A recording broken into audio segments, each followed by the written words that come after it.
In October 1993, 20-year-old Alyssa Milano got engaged to 25-year-old Scott Wolf after only dating for a few short months. Alyssa and Scott Wolf had in common the fact that they were both very young. It was just a pretty immature relationship. And apparently a little too public for Scott's taste. There was a picture of them in People magazine, and they were in a bathtub taking a bath. And I think he really did not like that picture and liked doing that kind of invasive publicity. He complained that it was too much attention for him to date Alyssa Milano. First of all, I think you can handle dating Alyssa Milano. This isn't Julia Roberts. Was the complaint that he needed more bubbles? And from one point to the next, he slammed on the brakes and left skid marks and went the other way.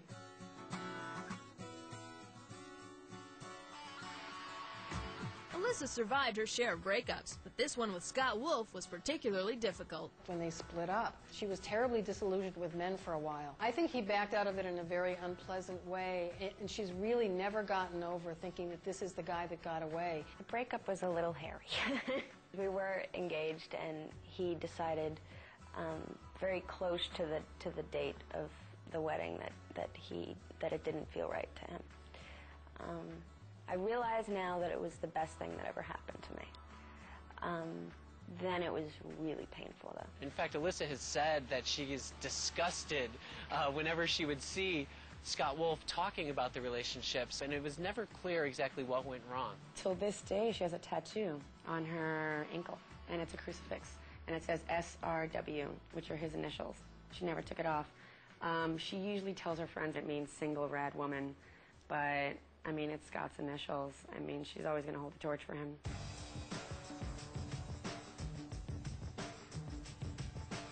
By 1995, Alyssa began pushing her sex kitten image full throttle, taking roles in films like Poison Ivy 2 and showing some girl-on-girl action in Embrace of the Vampire.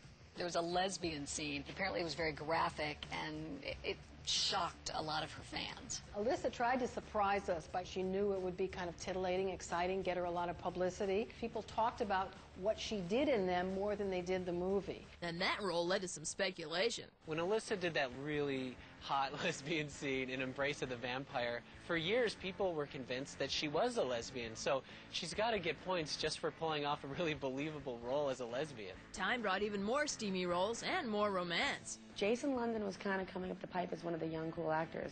He was in Dazed and Confused. It was really quick. If you blinked it, you would have missed.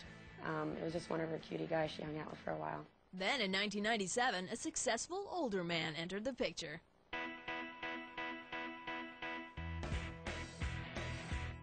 When Aaron Spelling cast her in Melrose Place, it was really a rejuvenation for her, and he cast her in a role which was perfect for someone who wanted to make a break from the innocent childhood label, this sort of bitchy, scheming woman. Alyssa left Melrose Place after one season, but the offers didn't stop there.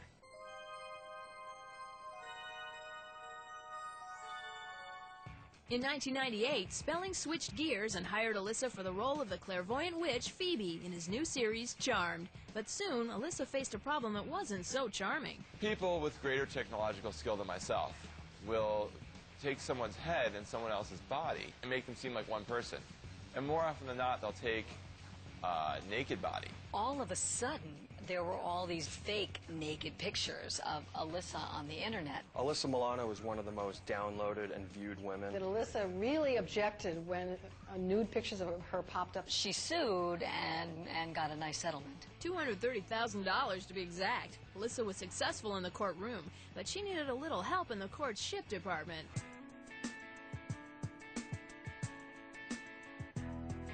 Alyssa says that she bought a love potion kit during a romantic dry spell of her life. She does this love spell, and lo and behold, she goes to a party, and she meets her first rock star, St. John Tate. And apparently it was Goo Goo Eye City. Alyssa claims it was love at first sight. So she goes to like a little store and buys a love spell potion kit because she hasn't had sex in a year. First of all, from personal experience, doesn't work.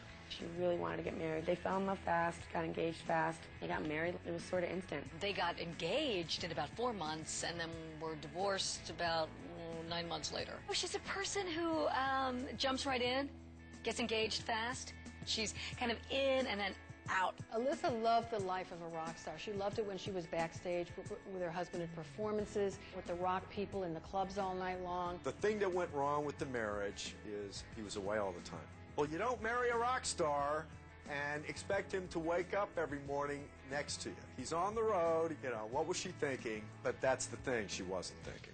Ouch. Up next, And my gosh, he's another rock star, so he looks darn good to her. and later, there's nothing like a good old-fashioned Hollywood catfight. It would be, get the hell out of the way, he's my man.